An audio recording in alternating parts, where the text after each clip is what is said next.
Welcome in the latest episode of that SEC podcast. I'm your host, Michael Bratton. I go by SEC Mike on Twitter, and I'm joined as always by my cousin Shane, who goes by Big Orange Balls on Twitter. What's up, you Tennessee Homer? Hey, buddy, what's going on? Oh, man, we are winding down our SEC fall camp preview, Shane. We got the Auburn Tigers coming up. We saved this one for next to last, Shane, because, well, we'll get all into it. But man, I don't have any idea what these Tigers are going to do on the football field. But it's a great time to be an Auburn fan with all the momentum. You ready to talk some Auburn here in a minute? Hell yeah, especially with you, Mike. You've been pumping them up, predicting upsets all off season. So I think them War Damn Eagles going to be excited about this one, brother. Yeah, and of course, we're so fired up because Media Days this time next week, we will be at Media Days. Yes. Going all through that. Don't forget, we're doing our Saturday SEC Media Days tailgate at Bearded Iris Brewing. That's 101 Van Buren, Nashville, Tennessee, right by the Top Golf. We're going to be there from 3 to 6 p.m. Central Time. Come hang out, drink a beer with Cousin Shane like everybody's been dying to do, and yell at me for my quarterback rankings or God knows what else I've tweeted in the last couple of years. But it's going to be a good old time. You know what? Absolutely, man. I'm looking forward to it, and I tell you, can't get here soon enough. You know what I'm saying? Like I've been trying to eat better and drink better, and I'm letting loose in Nashville, baby. And it starts at the Bearded Iris. So yes, I'm looking forward to it and meeting everybody, and again hanging out with you and my brother. I haven't seen him in a long time, so it'll be a little bit of a family reunion. So get all them cousins down there at the Bearded Iris. We're gonna have a hell of a time. Yeah, and speaking of SEC Media Day, Shane, as I said, it's getting close. We're making official announcements from the SEC, and Monday we got the big one, Shane. The player representatives for all 14 SEC teams. You ready to go down the list of what players will be at SEC Media Days? Yes, absolutely. Waited to the last minute on this one, Mike. Usually it seems like a month ahead, but now it's like, hey, right before you get down there. So, Yeah, who we got? All right, we're just going to go in alphabetical order because that's how the SEC sends this out to us, Shane. For Alabama, offensive lineman J.C. Latham, their best offensive lineman. Kool-Aid McKinstry, the defensive back, maybe the best defensive back in the entire country. And then Dallas Turner, the outside linebacker.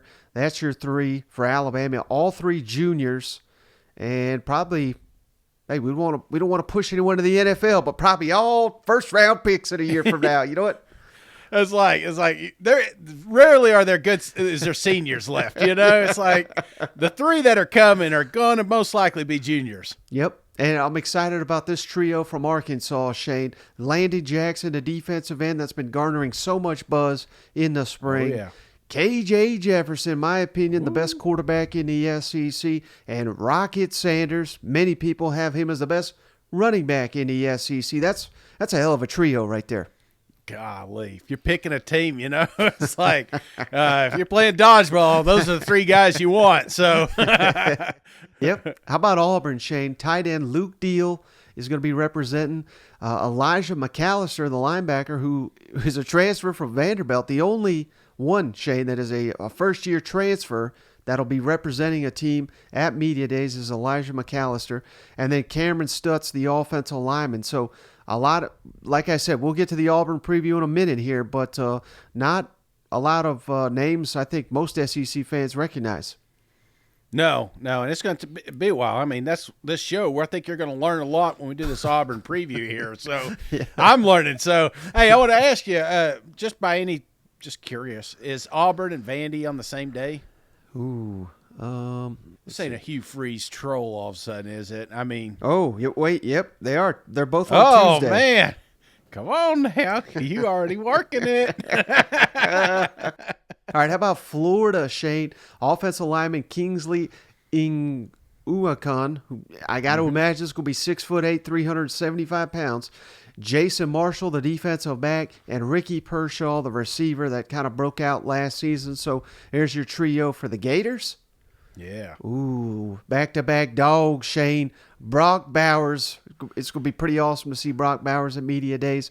Kamari Lassiter, the defensive back, and the best center in the country, Cedric Van Pran, back. Could have went to the NFL, but he's back to try to get a third ring on his finger there, Shane. So that's quite the trio for them dogs. Oh, yeah, that's going to be a big room. And then, Kentucky, Shane, they're always going to bring the beef. Offensive lineman Eli Cox, defensive lineman Octavius Oxidine, and linebacker J.J. Weaver. Oh, yeah. I saw somebody put, what did they say? The sleeper media guy or something like that, A lot of people probably don't know who he is. They see him fingers, they're going to be like, oh, who's this guy, LSU, Shane, they're bringing quarterback Jaden Daniels, Josh Williams, the running back, and Makai Wingo, defensive tackle that was at Missouri. Now he's an All-American for LSU. And before you even ask, Shane, yes, LSU and Missouri going on the same day. So drinking company, they're going to have to face Wingo again. Playing chess while everyone's playing checkers. All right, for Ole Miss, Shane, outstanding defensive end Cedric Johnson's going to be there. Your boy, Judkins, maybe the best running back in the country. Sophomore. Yeah, it's one of the few sophomores on this list. Yeah. And DeAndre Prince, the defensive back. That's your trio for the Ole Miss Rebels. Yeah, that'll be a fun one. It's kind of wild. You don't see them young kids get to come that often, so I'm excited for that. Yeah, well, Lane Kiffin's probably going to have some kind of story about, this team tried to steal them, that team, and they're like, here's your opportunity to get that word out on Judkins. And the hell with ties, I love his SEC Media Day rants, I'm kind of curious what he brings up this way. Yeah. For Mississippi State, Shane, back again, Jaden Crumedy, the defensive lineman, Jaquavius Marks, outstanding running back, and Will Rogers, record-setting quarterback. So it's a hell of a trio for Mississippi State, too. Oh, yeah, and them boys earning some Hyatt points again, huh? For Mizzou, Shane, defensive back Chris Abrams-Drain, then offensive lineman Javon Foster, and defensive lineman Darius Robinson. So Missouri, they're bringing the beef, too, up there to Media Days. Yeah, I like him, big boy. That's what they did last year. So yeah, we had a couple interviews with those guys, but I like that. Yep. South Carolina, Shane, they're bringing defensive lineman Tonka Hemingway, punter Kai Kroger, the best punter in the country, and Spencer Rattler, the quarterback, Shane. And yeah, I got to put it out there, man. Tennessee fan, like I said, anytime there's South Carolina, Tennessee fans got to chime in. Anytime I tweet out something about Tennessee, South Carolina fans got to chime in. It was a Tennessee fan, Shane said, oh, poor South Carolina, they got to bring a punter to Media Days. South Carolina fan responded, well, how else would Tennessee know South Carolina got a punter? Because they can't stop them on the field. I mean, what a troll tweet that is. You know what? Oh, yeah. And somehow I got drug into that one. I was like, damn, I didn't say anything. So I think this is exciting, especially Spencer. We were all surprised he wasn't there last year. So yeah. I think this is going to be pretty cool seeing him make the rounds. Yeah. And speaking of the Vols, Shane, Joe Milton's going to be there. That's going to be great. Omari Thomas, defensive lineman, maybe the best player on the team. Jacob Warren, the tight end. That's your trio for them Vols. Yeah. Mike keeps reminding me every time I see a Vol run around, you can't get autographs here. They'll kick you out. It's like, damn. How about one picture? Texas A&M, Shane. Fidel Diggs, the defensive lineman. McKinley Jackson, another defensive lineman. And for the second year in a row scheduled, Shane, Anaya Smith, outstanding receiver. Let's hope he makes a trip this time. Oh, he'll be there, man. He's staying with Coach all week. Jimbo's personally driving his ass up here. So, no, I think this is big, and I'm kind of surprised, honestly. So this is. I hope he comes over. I'd love to talk to him. Yep. And then for Vanderbilt, Shane, I don't even know if they're driving. They could walk to the event here. Ethan Barr, the linebacker, Jalen Mahoney, the safety, and Will Shepard, their outstanding receiver. That's your rundown of every player that's going to be at Media Days from the SEC. I love it, man. I love it. Hey, short list, Mike. You pick 3 names that you really want to talk to. I mean, the players or the coaches? Or... No, players, just players. I think it's got to be KJ. It's got to be at the top of that list. I'd love to talk to Joe Milton. I think that'd be an interesting one, and probably Brock Bowers. Okay. All right, man. Now, who do you not want to talk to? No, I'm just kidding. All right, Shade, you ready to talk some Auburn football? Yes, sir. Let's do it. All right, so as always, quick recap. We'll keep it even briefer here because we want to forget about last season. But, you got off to a 2-0 start. There was some optimism, and then Penn State came down and throttled them, and that was basically the end of Brian Harsin as we knew it. They did beat Missouri in that wonky overtime game where Missouri was scoring the touchdown and dropped the ball, and somehow, Shane, they beat Texas. Everybody beat Texas A&M last year. They beat A&M, so that's their 2 SEC wins from last season during the 5-7 season. But not much I'm going to miss from the Brian Harsin era, are you? No. In fact, I think we've talked enough about last season. I mean, I love how the team came together toward the end, and especially the fans, and because you saw it. This Auburn football's just better when Auburn's good. You know what I'm saying? When you just don't, when you got two teams down there in Alabama just ready to kick ass, that's when it's fun, and it's it's time to return it to glory. So, yes, clean slate. These fans are ready for some action, man. That's perfectly said, Shane. I've even said it on Paul Feinbaum's show. These fans deserve a winner.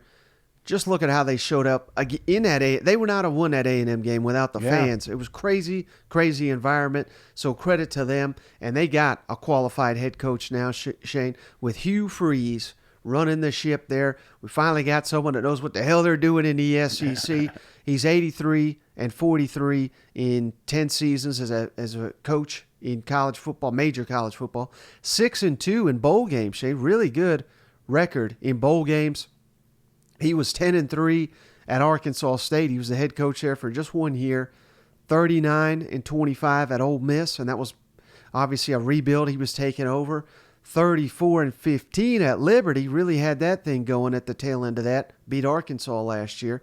Against SEC opponents, though, Shane, 19-21.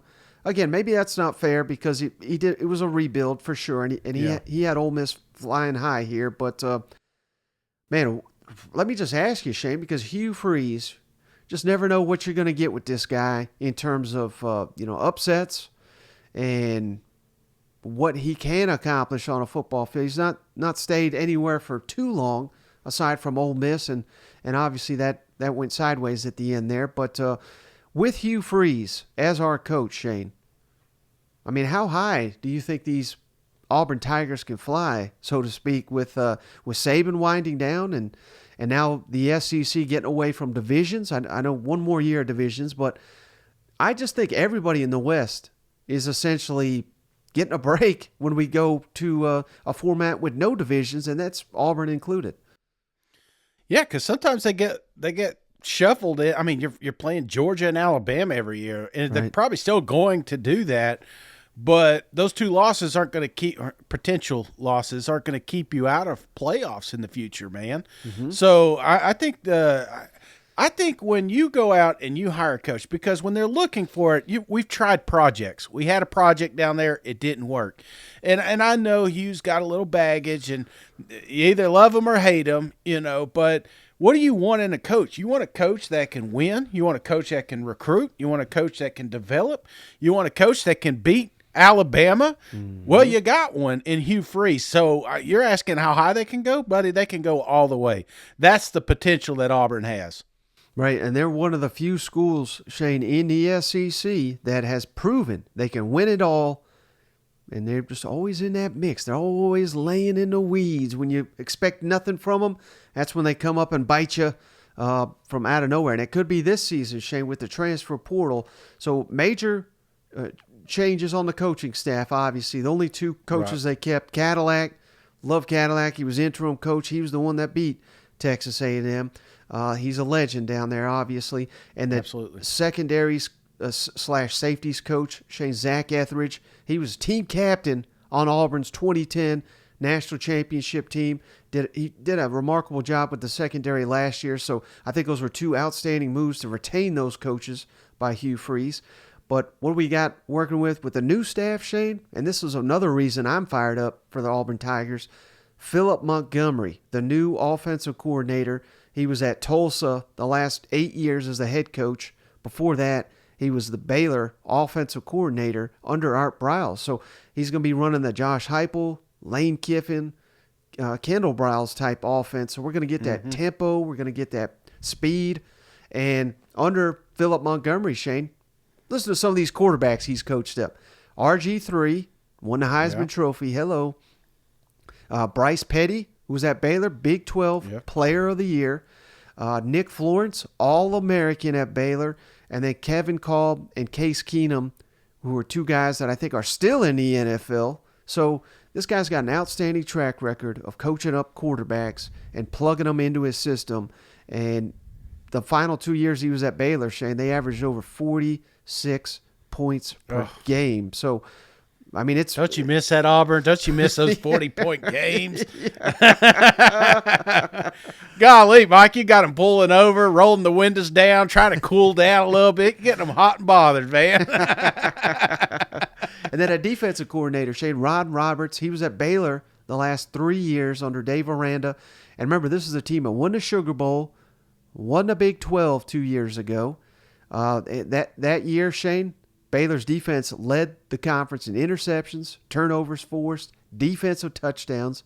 This guy was at Louisiana as the defensive coordinator in 2018, 2019, and he was head coach at Delta State and Southeastern Louisiana. So I always love these coordinators, Shane, that have been head coaches because they can see the bigger picture, get an understanding of just everything that goes into this level.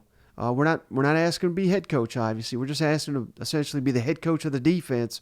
Ron Roberts, and he had other SEC opportunities. He chose Auburn. I think it's a really good move here by Hugh, too. Yeah, I like that. I like the recruiting side of it, too. I mean, staying down in the South as a head coach, you know all these high school coaches, especially down there in Louisiana and stuff. So I think that's a big piece as well. Well, speaking of recruiting, Shane, they got back the crime dog, Wesley McGriff, defensive backs coach. This is his third time, Shane, as an Auburn assistant coach. He was at Louisville last year. He was under Dan Mullen in 2021. Before that, he was under Gus Malzahn at Auburn for 2 years, and he was under Hugh Freeze at Ole Miss. So you're seeing that Hugh Freeze connection, one of the top recruiters in the SEC, Wesley McGriff. You got to have a great recruiter to coach defensive backs in the SEC. You know what? Absolutely, man. I wonder if he's got the same office, you know? Like, you know, he gets in there. You remember how they, like in Shawshank, they wrote, you know, Brooks was here. I wonder if before he left, he wrote his name. Now, I love this hire too, Shane. Jake Thornton, offensive line coach, they stole him away from Lane Kiffin. So, again, runs the same offense. Going to understand that. And Ole Miss, of course, they've been a rushing machine. Shane, 2 years ago, led the SEC in rushing. Last year, number 3 in the country in rushing. So this is a great offensive line coach, a great recruiter that now Hugh Freeze is going to have on his staff. I mean, I think he knocked it out of the park with this staff. Yeah, that's what everybody wants to talk about Hugh Freeze. They're not talking about what he brought down there. The pieces are perfect. I think, you know, when you're looking at it, if you really do a deep dive, I mean, it was almost like it was exactly who he wanted there. And I think that's important when you're building a program from the ground up. Right. And receivers coach, Shane, Marcus Davis, he played at Auburn, team captain his senior year. He was at Georgia Southern last year. They were number 4 in the country in passing offense. 2 years ago, he was at Hawaii. They had 3,916 receiving yards his 1 year as Hawaii's receivers coach. So that looks like a hell of a hire. And then the other 3, Shane, Jeremy Garrett, defensive line coach, Josh Aldridge, linebackers, and tight ends coach Ben Iguama. I'm sure I butchered that. All 3 of those guys worked for Hugh at Liberty and followed him to Auburn. So a lot of staff continuity, even though it is a new staff at Auburn. Yeah. Well, that's it. You got to have some guys that have your back. So, you know, in those meetings, they know exactly what you're expecting in practice, you know, to help some of these other coaches. And then you keep a few guys like Cadillac that is the heart and pulse of that program that knows I mean, you keep somebody like that around because they know the expectations of the Auburn Tigers. So, I just like the mix that they did. Now, we're skipping returning production, Shane, because they've basically blown up the roster, and I don't think that's relevant for the Auburn Tigers, Shane, because they had a lot of guys leave via the transfer portal, Shane, but honestly, not a lot of impact players, in my opinion. I mean, just look at where some of these guys went. I tried to highlight kind of the key departures, so to speak. T.J. Finley, quarterback. He's at Texas State now. Zach Calzada, the other quarterback who never even saw the field, so I don't know if we can count him as a loss. He went to Incarnate Word. I never even heard of that. Incarnate Word. I don't know what that is, but he's gone. Is that a tech school? Is he a plumber now? What's going on here? Travarius Dawson left for Colorado, so he's playing for Dion. So he might be good. Xavier Capers to Western Kentucky. Landon King to Utah. Kedron Jones, the offensive lineman to Florida State. And Jeffrey Umba to Purdue. So those are kind of our biggest losses. But again, I'm put quotes under losses because we're excited, Shane. They signed the number 5 portal class in the country. Ton of talent coming in to the Plains this fall. Peyton Thorne, the quarterback, got to start with him. Yeah. From Michigan State, 61% passer, 6,493 passing yards, 49 touchdowns, 24 picks, 270 rushing yards, and 6 touchdowns. So he can get it done on the ground as well. Where they really needed help, though, Shane, is on the line of scrimmage.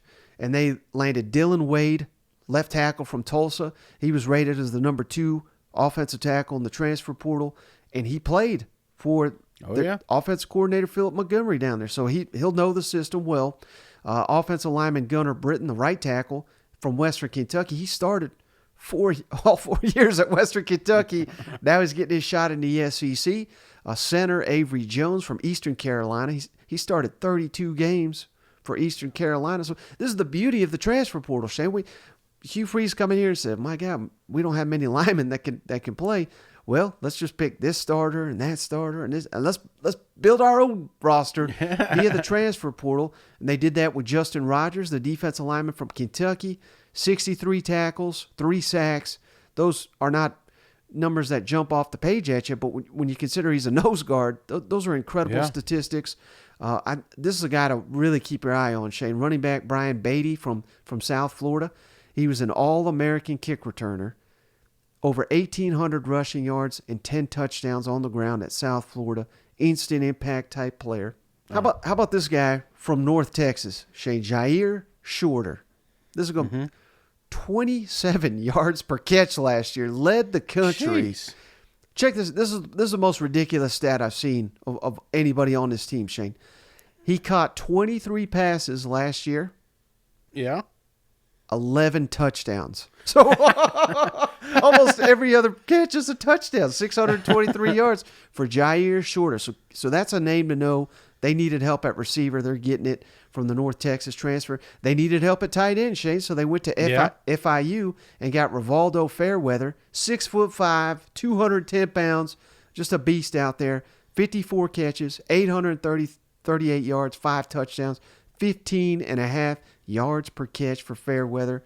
Shane Hooks from Jacksonville State, 6'4", 974 receiving yards, 12 touchdowns, 2 seasons playing for Dion there.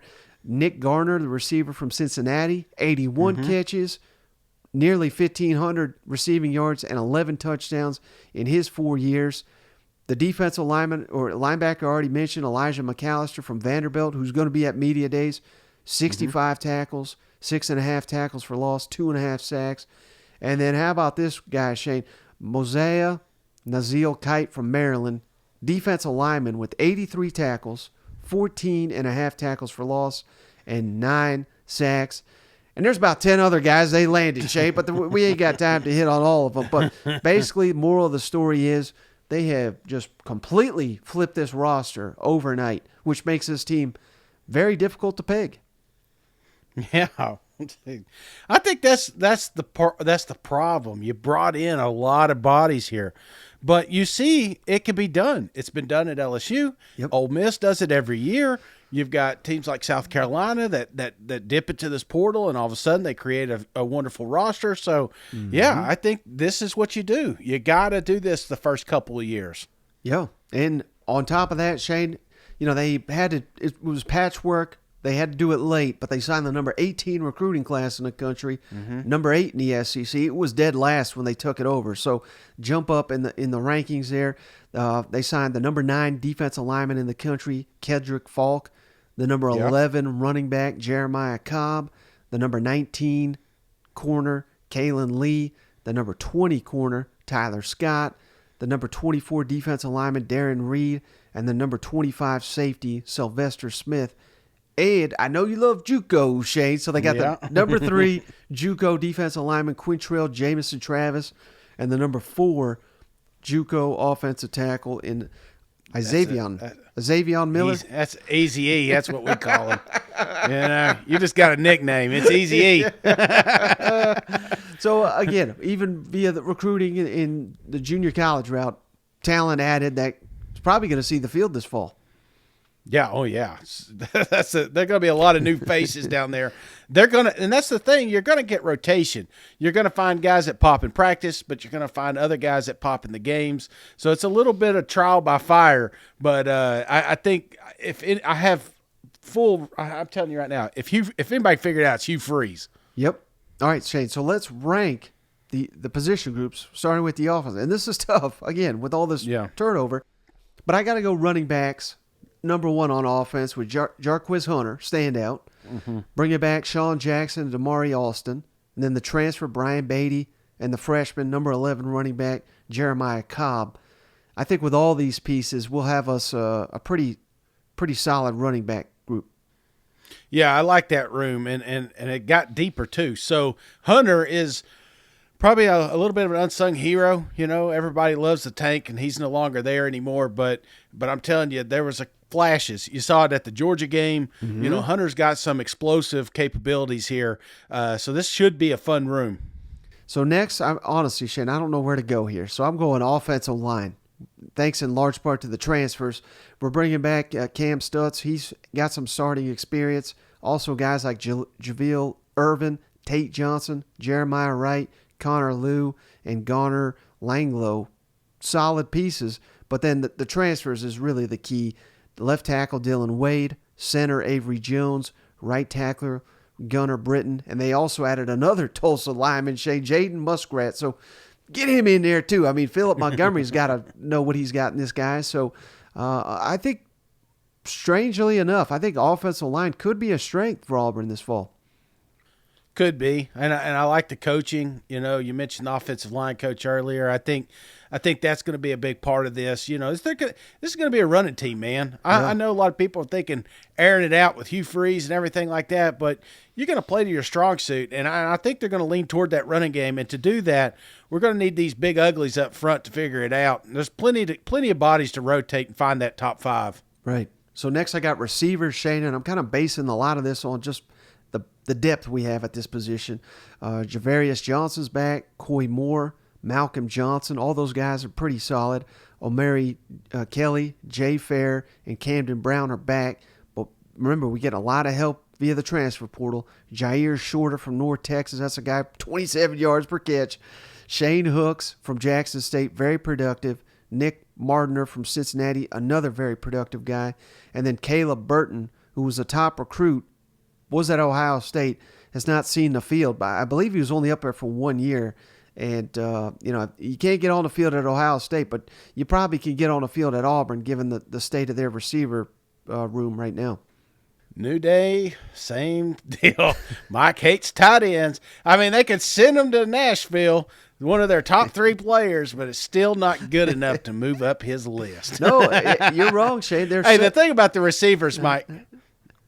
They're second to last here, the tight ends. Oh, am I missing a group? Yep. Oh, shit. Yeah, quarterback. Oh, man. Okay. All right. So not so fast, my friend. Tight ends. You really got the quarterbacks? You got the quarterback down there on the bottom? I do. You don't? Are you a Thorne believer or not?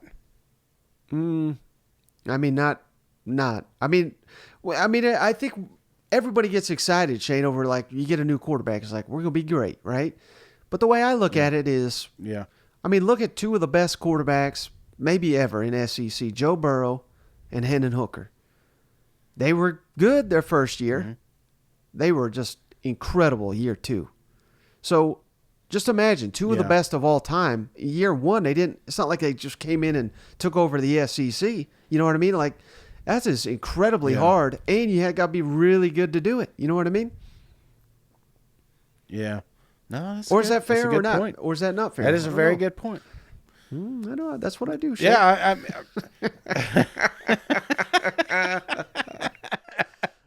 So quarterbacks last, yes, Peyton Thorne, Robbie Ashford, and they also signed a freshman, Hank Brown, who I believe was committed to Hugh at Liberty. I think they flipped him late. So that's why I got the quarterbacks last. You know, we're lacking depth. We're lacking experience, aside from Thorne. His production was in the Big Ten. Again, this is SEC. It's a different level.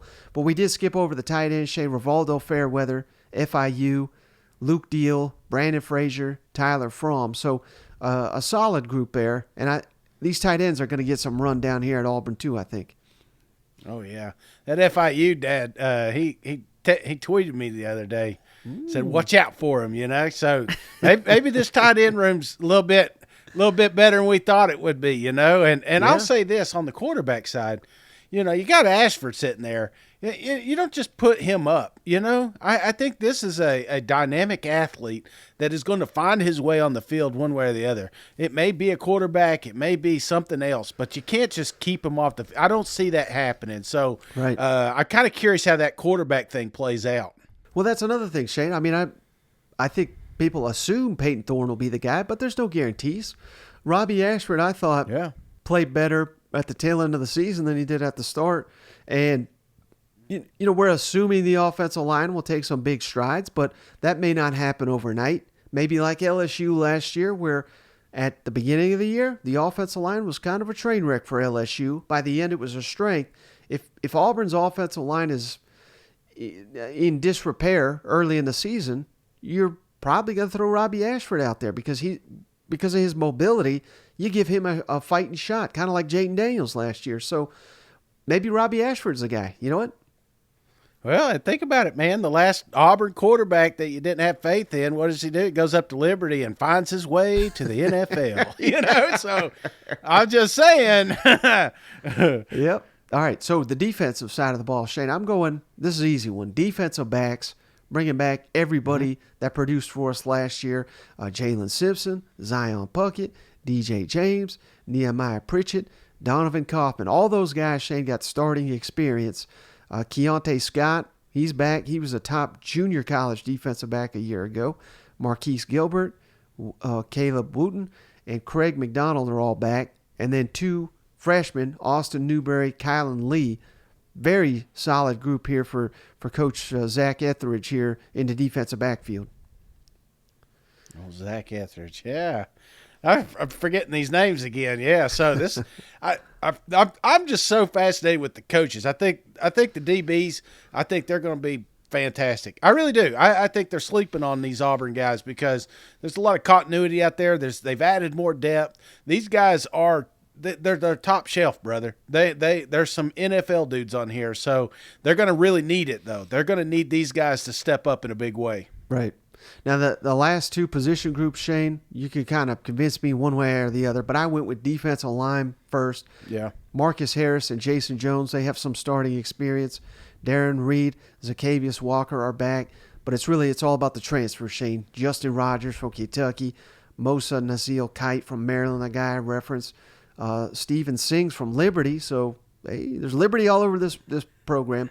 Lawrence Johnson from Purdue, so got some quality, got some talent in that defensive line. Oh, yeah. Yeah, big boys, too. That's one of the things. That's Auburn, you know, when I think of great Auburn teams, I think of running backs and defensive line. This is something I hope Hugh addresses and get some more meat up front. Right. So that means last I got the linebackers. Cam Riley's back. He's with some starting experience. Wesley Steiner's played a ton of football. Robert Woodyard, he was the top-rated signee in the 2022 class. They stole him from Bama right before signing day, so he could be a breakout star. And then the transfers, Elijah McAllister from Vandy, DeMario Tolan from LSU, Larry Nixon from North Texas, Jalen McLeod from Appalachian State, and Austin Keys, who played 23 games at Ole Miss. All those transfers, bring them on in here.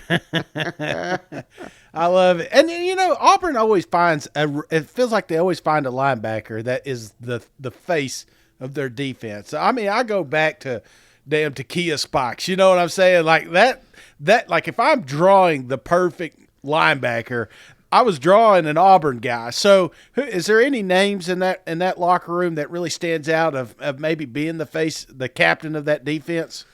Yeah, that's interesting. It'll probably be Elijah McAllister, who was at Vanderbilt, and he was a 2-time captain. And heck, Shane, they've already, I think it says something. Remember, I made note of it. He's the only guy at media days that is a first-year transfer for his program. So I would have to imagine the leadership is something that's already shining through for Elijah McAllister. That's a good one. I like it. All right, now as for specialists, Shane, we got a new kicker, but he could be elite. Number 1 kicker recruit in the country, Alex McPherson, and he is the younger brother, of course, of Evan McPherson, who was at Florida, outstanding kicker for the Gators, who's now I believe he's the kicker for the Bengals. So pipeline, we like that. And then we got an Aussie punter, Oscar Chapman, 43.8 yards per punt. He's back for the Auburn Tigers. So I think our special teams are going to be pretty good. Couldn't make it in Australia, so he came on over to. If you missed that reference, you missed yesterday's show, and that's shame on you. All right, the top 10 Tigers, Shane, as if the new NCAA video game was out now, who they would have rated as the top players. I'm going Jarquez Hunter as our top Auburn Tiger, Shane, 93 overall. Justin Rogers, the defensive lineman, giving him a 92. DJ James, the corner, 91. The left tackle, Dylan Wade from Tulsa, giving him a 90. Zion Puckett, the safety, give me an 89 for him. The second running back in all-purpose kick returner, Brian Beatty, 88. I think he's going to have a huge year. Nehemiah Pritchett, the corner, 87. The right tackle, Gunnar Britton from Western Kentucky, give me an 85 for him. The tight end, Rivaldo Fairweather, give me an 84 for him. And then I'm just astonished by 27 yards per catch. Give me Jair Shorter, the receiver, at 83. Get him on the list. So this is the first list I've done, Shane, where about half the guys are via the transfer portal. But again, that kind of goes with the theme here, Shane. I mean, Auburn needed talent, and they acquired quite a bit. But it's so difficult to peg what this team could be.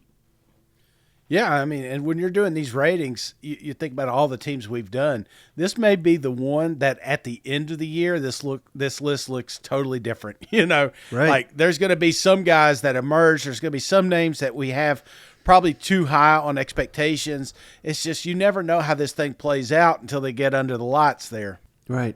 So I mean, for the camp questions, Shane, I mean, I literally have written down 1 million because there's too many to ask, and obviously the quarterback competition looms over everything, but just, taking all these pieces that, there's lack of continuity, putting them all together with a new coaching staff. I'll be mesmerized by all of it down there on the plains. Yeah, I mean, you're right. There are a lot of questions, and I think the biggest one for me, and it feels like it's the show topic here, Mike, and it's just continuity. How do these guys come together?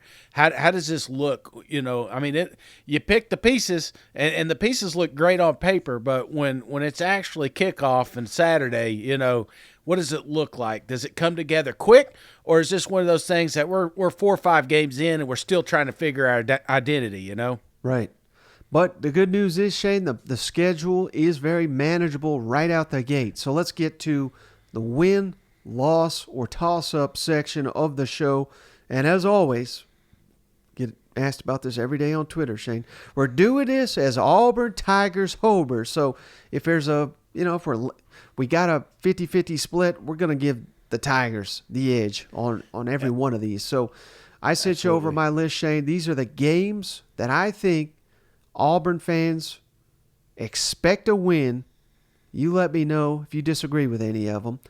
But it's essentially the first 3, which could get you off to a hot start here. UMass in the opener, that's at home. Yeah. At Cal, it's tricky just because it's so far away, but you still expected a win there. And then that Bulldog, before you ask, Shane, that's Sanford. I had a feeling. I knew it. I knew that one. Yeah. But no disagreements with that, right? Those three? No disagreements at all. And I like what you say, Mike. You talk about easing into the schedule where we're trying to figure out who we are. Right. You couldn't ask for a better schedule than maybe last year with all those home games, Yeah. So the only other two that I have, Shane, should be wins right out, just looking at the schedule. At Vanderbilt and New Mexico State at home. So right there, you're already at 5 if you take care of business. You agree with all those, right? Yeah. I definitely agree with those. All right, so this is another one, Shane. I got a lot of toss-ups on Auburn's schedule. Real quick, what's Yes, Vegas got these guys over under? Do you know? I think it debuted at, I think 6.5, and I think it's already been bet up to 7.5. Ooh, okay, all right. Yeah, so they don't know how to read them either. The hot train pick up here. Yeah. So games I got listed as toss-ups, Shane. At Texas A&M, and I know what people are saying. Oh my God, you guys are hyping up A&M, this, that, and the other.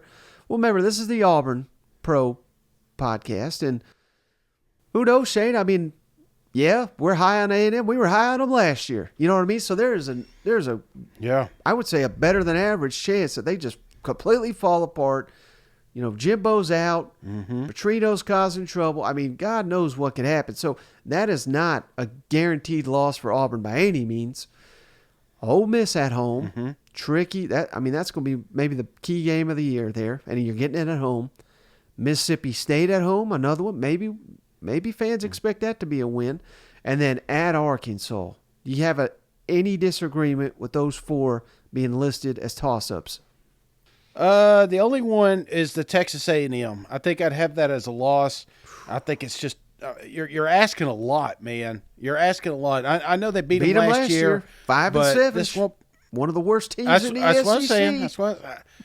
But you're now in College Station. Yeah. You know what I'm saying? You're talking about a team that is building something. Now, if you had Texas A&M at the end of the schedule, I could get behind a toss. But catching them so early, I think this is a wake-up call for the SEC. So that's the only one I'd switch to a loss. Okay. So that means 3 games I've not mentioned, Shane.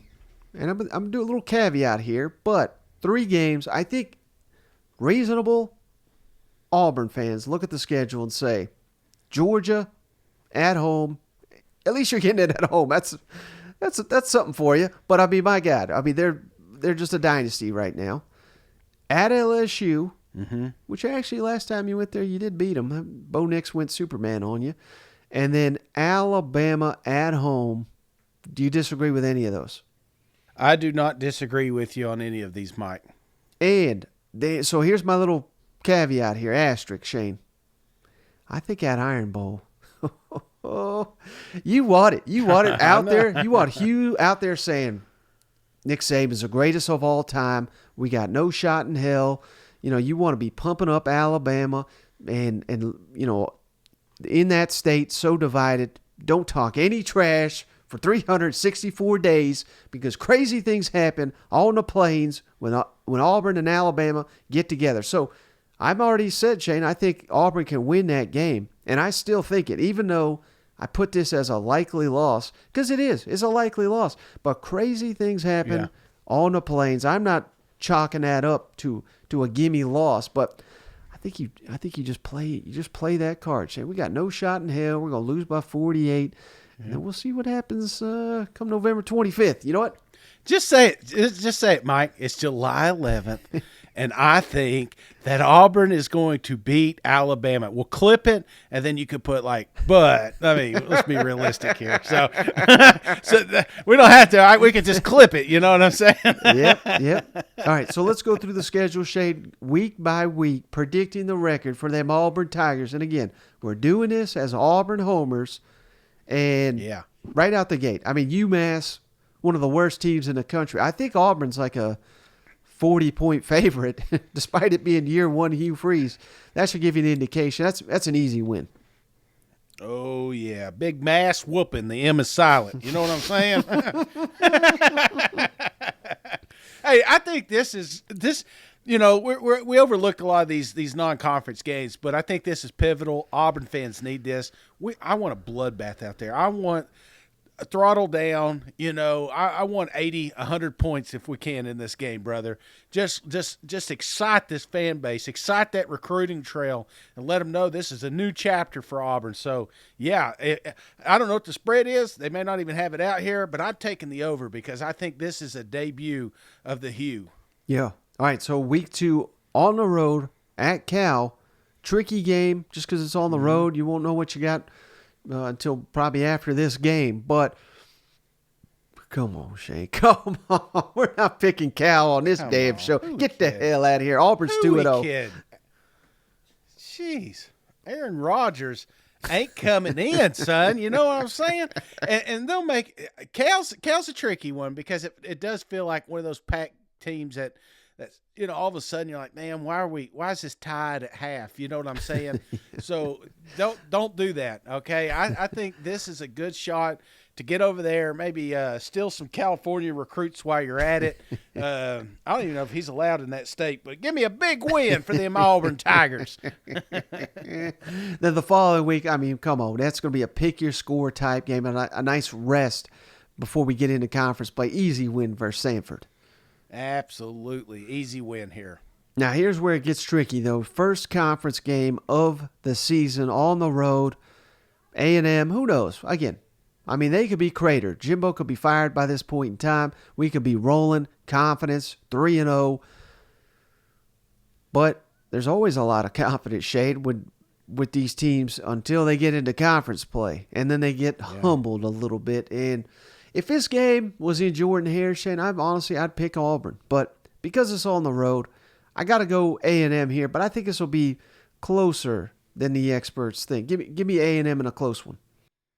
Mike, I'm telling you right now, Auburn may have the toughest 5-game sled in the country, and it kicks off in College Station. I think that's the problem. If I was redoing the schedule and I had my pick, I may have mixed in some of these cupcakes, but I think Texas A&M is just a little too much to handle right out of the gate. Like I said, later in the season, maybe, but I just cannot predict, even best case scenario, them winning this game. It's short of Jimbo just not being, you know what I'm saying? Like, there's a shot if you do beat this team, that they fire Jimbo right after the game. I mean, that's what's going to happen. You have a new coach. So I think there's going to be a lot of eyes on this game, but I just can't see it. I can't see Texas A&M losing here. Yeah. Well, so the following week, you get to host Georgia. Again, I anticipate one hell of a crowd, Shane. They're going to throw everything they got at the Georgia Bulldogs, trick plays, fake onside kicks and things of that. You got to throw the kitchen sink at them because if Hugh Freeze can get this one, if he can steal one from Kirby, prove to be just like he was a thorn in Nick Saban's side, he could be a thorn in Kirby's side, Shade. I mean, nothing would be better. And remember, old Kirby, he tried to hire old Hugh Freeze back in the day. Oh, yeah. So he's got a high opinion of Hugh Freeze. But, that being said, I mean, realistically, the game's won by the rosters. And one's Georgia right now and one's Auburn. So I have to go Georgia here. But who knows? I mean, this could be this is one you got to watch here. Yeah, and that's kind of where we're at. There's a lot of question marks right now about the Auburn Tigers, and maybe you lost last week, and so Georgia's just thinking they're going to steamroll you. How does that team bounce back? We don't know that yet, Mike. So I think this is going to be closer than some of these matchups have been in the past, but it's the Georgia Bulldogs, and I don't see them losing this one here. Kirby's going to be too dialed in. He knows what this rivalry means, so I'm going to have the second loss of the year here. Yeah. And then at LSU, you got 2 weeks to prepare for it. That is a plus. You'll probably be a little bit banged up, though, after playing A&M and Georgia in back-to-back weeks, so you'll need that bye week. Maybe that is enough to push you over the edge and upset the Tigers at night. Hopefully it's a noon game or something like that, but that's hard to imagine Auburn at LSU at nooner. But maybe the scheduling gods will come into your favor. But I got to go LSU in this one. But again, this is one of the best rivalries in the SEC for a reason. I hate to keep repeating myself here, but I don't think it's one of these games where Auburn's got no shot. I just think this is a tough ask for year one under Hugh Freeze. Yeah, and again, I told you, one of the toughest 5 games. It's going to be tough to break. One thing I do think, brother, is that out of these 3 games, especially the A&M, Georgia, and LSU, like if you're going to get one of them, for some reason, it's just a complete gut check here, man. And it's not that I hate LSU. Guys, I don't hate LSU, but I don't know. I think if you're going to get your big upset, because I think there'll be a signature win at some point this season, you're upset. This is the one I've got my eyes on, Mike. Like you said, you got a couple of weeks to prepare for it. Again, you're coming off 2 losses. Maybe LSU's getting a little cocky like they did last year with Arkansas. And next thing you know, you're handing them their first loss or something. So right. That's the one I've got my eyes on. But I'm still going to give the edge to them LSU Tigers. Now, this is the one, Shane, where, man, this could make or break your season because you don't want to go on a 4-game slide. There's all the bad blood between Lane Kiffin and Hugh Freeze and that whole drama trying to hire Kiffin and stealing position coaches and things of that nature. So there's a lot that goes into this Ole Miss game. Opportunity, Shane. I really came into this wanting to pick Auburn, but just looking at that schedule, man, I think they're going to be a little beaten up and bruised heading in. This is a coin toss game, but for me, it's really more about Lane Kiffin having 3-year jump start on Hugh Freeze to build his roster and get it where he wants. So I like Ole Miss, but just by the thinnest of thin margins here. Yeah, I'm glad you said that because this is going to be a fun game to watch. This is one of those. You ever remember Step Brothers when they meet out there and he's like, he called me Nighthawk or something like that, and they're looking at each other at the 50-yard line. So I feel like this is going to be a scene out of Step Brothers, but Hugh Freeze, like you said, I think he needs some time to make this one here. I think it's close. I really do. I think Auburn can build up a roster quicker than most teams in this country. I just don't think they're quite there yet. Depth's going to be an issue. So for that, I'm going to give the edge to Ole Miss here. Yeah. Then the following week, you get Mississippi State at home, and another close game. I think a toss, but all the tosses I've kind of been throwing the opponent's way. I'm going to throw this one Auburn's way. Mississippi State, first year under Zach Arnett. Again, this is going to be a battle. This is not going to be an easy game. There are no easy games in the SEC West. But give me Auburn. I think we get a little bit momentum. There's no such thing as moral victories, but maybe after a couple close defeats here, we gain a little bit of confidence so we can finish strong here. Give me Auburn to beat Mississippi State. Well, it's almost like we're reading the same list, Mike, because, I started out the pod talking about this secondary. I think this is where they come to shine here. I think they hold Will Rogers down and they establish that running game. I think this one's going to get back to some old school football and finally get back on the winning track. So give me the Auburn Tigers here. And same deal the following week, Shane. Real opportunity to gain some momentum, get back on a winning streak on the road at Vanderbilt. I think they did them a real solid considering the middle slate of that schedule, giving them Vanderbilt here. So give me Auburn, another win, 2 wins in a row for the Tigers. Game's going to be personal with that linebacker back there leading. This is going back home, you know what I'm saying? So I'm with you, brother. I think now you're starting to build some momentum. And this is important, man. I know you had some tough games early in the season, but I think now's the time when you're leaning in heavy on that recruiting trail, looking at some of these transfers that you may be able to get. You're looking toward 2024 while putting a bow on 23. So give me another victory here. Now, this is going to be a difficult one, Shane. Going on the road at Arkansas, KJ, Rocket, and company. This one will be personal for the Razorbacks, too, Shane. Losing to Liberty last year at home. Hugh Freeze back in that stadium for the second year in a row.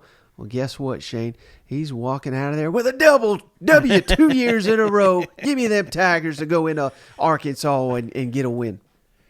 Oh, but Mike, how can you say that and put KJ at 1 and Rocket Sanders up there? You crazy, son. I'm telling you what, Arkansas will be a true test. I mean, it will be a hell of a matchup. And I don't know how their schedule is going to play up to this point. I don't know exactly how Auburn's going to play up to this point. But I know that this game is a little bit personal to both sides. Like you said, Sam was embarrassed last year, and Hugh probably wanted to take that damn job if he could have got it. So he's back in the SEC. And I love this roster compared to Liberty's. So give me another victory for those Auburn Tigers. Man, we're picking up some momentum. Yeah, and New Mexico State comes in at a perfect time, Shane. I mean, they're just going to wax the hell out of them, right? Oh, yeah. They go back to digging them mines because they ain't going to get smoked over here on the plain. So, brother, again, we're both kind of predicting here, what, 1, 2, 3, 4 game winning streak?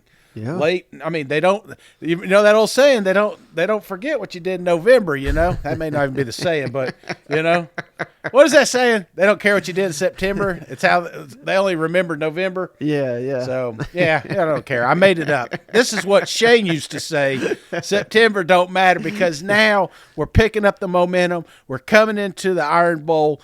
Everybody is pumped up, and they're starting to believe that this is the year. This is the chance. You know, nobody thought that Auburn, year one, would be competing with Alabama. But after those 4 defying victories, they're saying, well, maybe.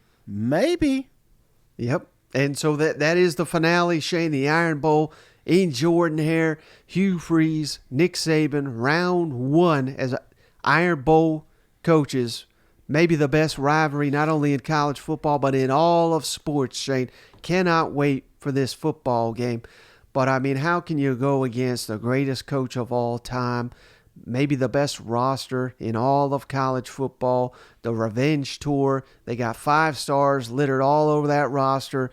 They don't have to hit the transfer portal very hard in Tuscaloosa because they've got such a stacked team. And I know Auburn's got the home field advantage, which that's a nice little story. They got Hugh Freeze, who's beat Nick Saban a couple times. That's a nice story. But I got to do it, Shane. Who wins this game? It's them Auburn Tigers! Yeah!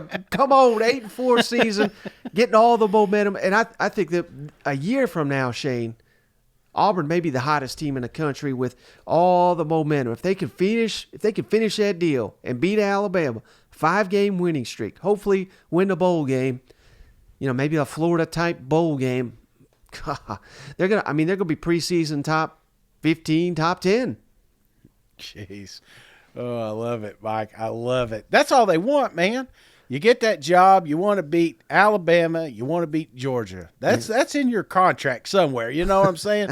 Maybe not year one, but you know, there's going to come a time when they're expecting you to compete against these big boys. And I'm telling you right now, the thing I love about the Alabama-Auburn matchup is it doesn't matter who the coaching is. It doesn't matter what the records are. I mean, for crying out loud, Brian Hars, they almost beat them. You know what I'm saying? We just fired the dude, and they almost beat Alabama. So what do they do if they get some good coaching in there, some good players in there? Right. I'm with you, Mike. I think that this game is going to be good again. Just not this year. Ooh. All right. So all you guys bookmark Mike, you bookmark this. Auburn does not beat Alabama this year. Well, I can't wait to see how it plays out one way or another. But I think you're dead on, Shane. Regardless, it's great to have that rivalry back. And we want to see it where both teams, you know, top 5, top 10 on the field in a game that could decide, you know, who goes to the SEC championship, who could go to a playoff. You know, it could be an elimination game for years to come with these two head coaches. You know what? Absolutely. And it's going to be fun. It's fun again. Auburn's fun again, you know? Yeah. You got Hugh Freeze floating around down there. I mean, how many times are we going to see the meme, him up there in the hospital bed with a thumbs up after each victory Auburn comes away with? It's fun again, you know? And we've lost some good coaches and some fun coaches to follow, but we've added a few too. So Right. that's all we want, man. We want to have fun, and we want some good entertainment. And I think we're going to finally have some entertainment down there. Yeah, absolutely. Well, Shane, another fall camp preview series in the book. Only one more to go. Got anything before we hop off the line? No, but I better see all them Auburn fans down there at the Bearded Iris. That's what I'm saying. After Mike predicted an upset. I guess that means we don't want to see Alabama fans down there. No, they done hate you, man. I don't know. I see an Alabama sticker out front. I may be able to, I don't know that guy. Let you go in first, like the gesture, you know. Why don't you drink this, Mike? See what it tastes like. Yeah, without a doubt. Well, buddy, I appreciate you. As always, appreciate all the cousins out there for tuning in. We'll catch you on the next one. All right, see you guys. Whoa, damn eagle.